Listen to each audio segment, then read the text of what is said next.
Det första man gör, skriva manus.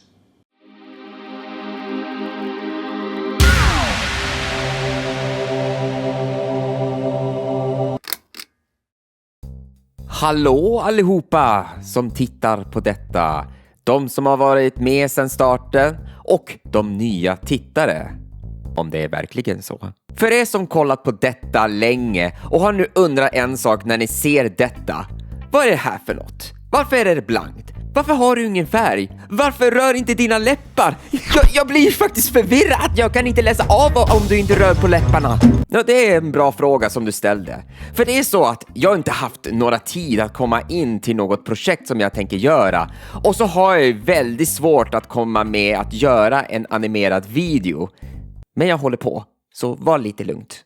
Så därför ser ni mig så här. En enkel animation.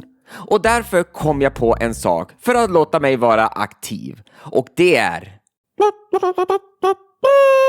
Storytime med mig.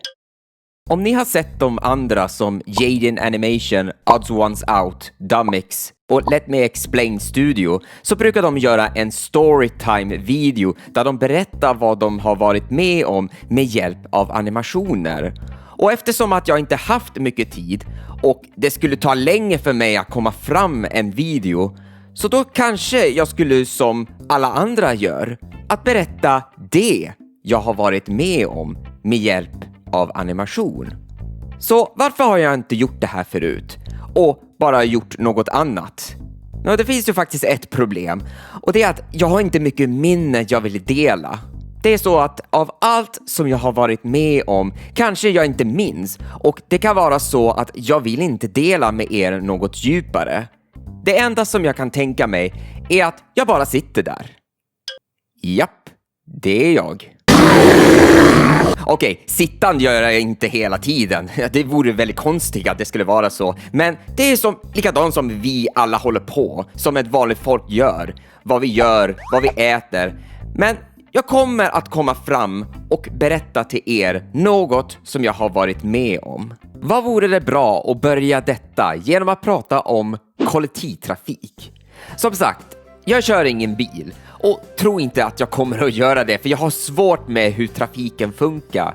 Men jag åker med min elsparkcykel, så jag kan lite grann om just trafiken, fast på cykelväg. Men det mesta som jag brukar åka är ju buss eller tåg.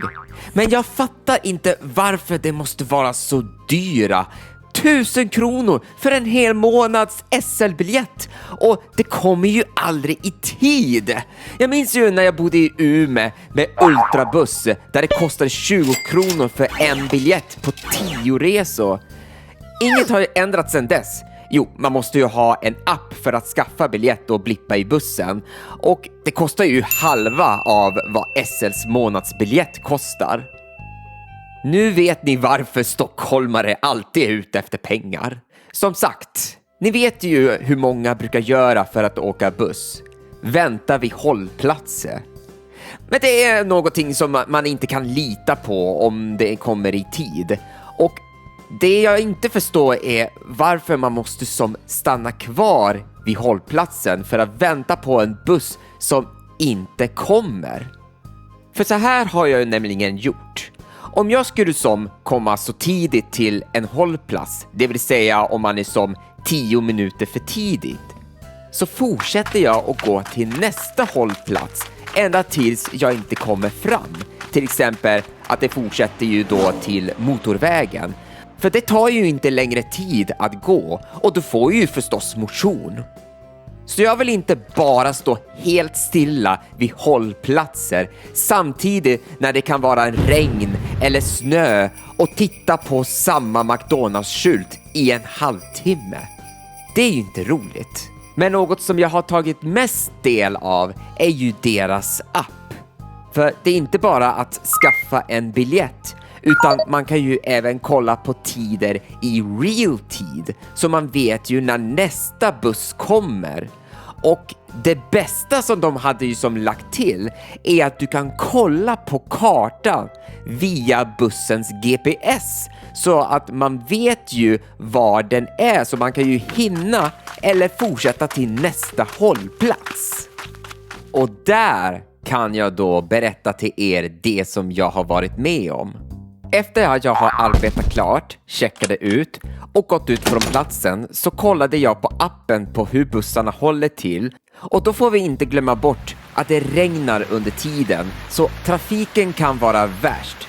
Då var det så att jag brukade ta en buss så jag blir tvungen att kliva av en station för att sen byta till tunnelbana för att ta sig till det platsen för att komma hem.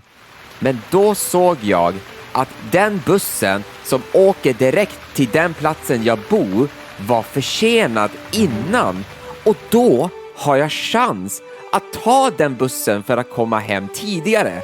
Så jag rusade hela vägen till hållplatsen och försöker vara försiktig när det regnar.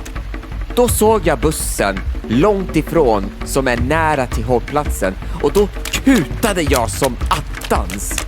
Och när jag var nära till hållplatsen och bussen var nästan på plats så såg jag en gammal man sitta där vid busskurer.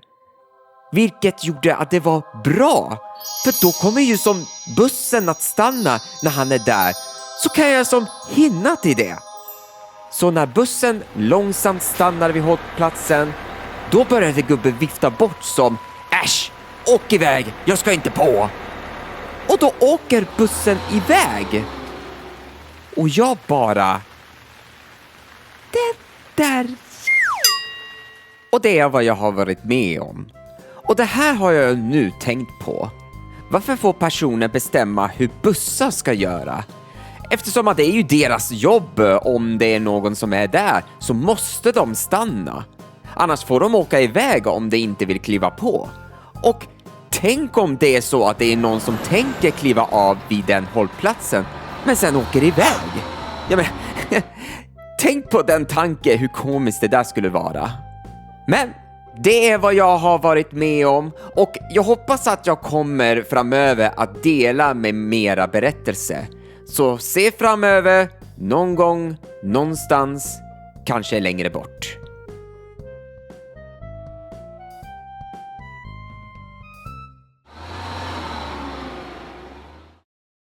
Glöm inte att lyssna på PSS podcast som släpps först på Patreon och sen vecka efter till podcastplattformar som Spotify.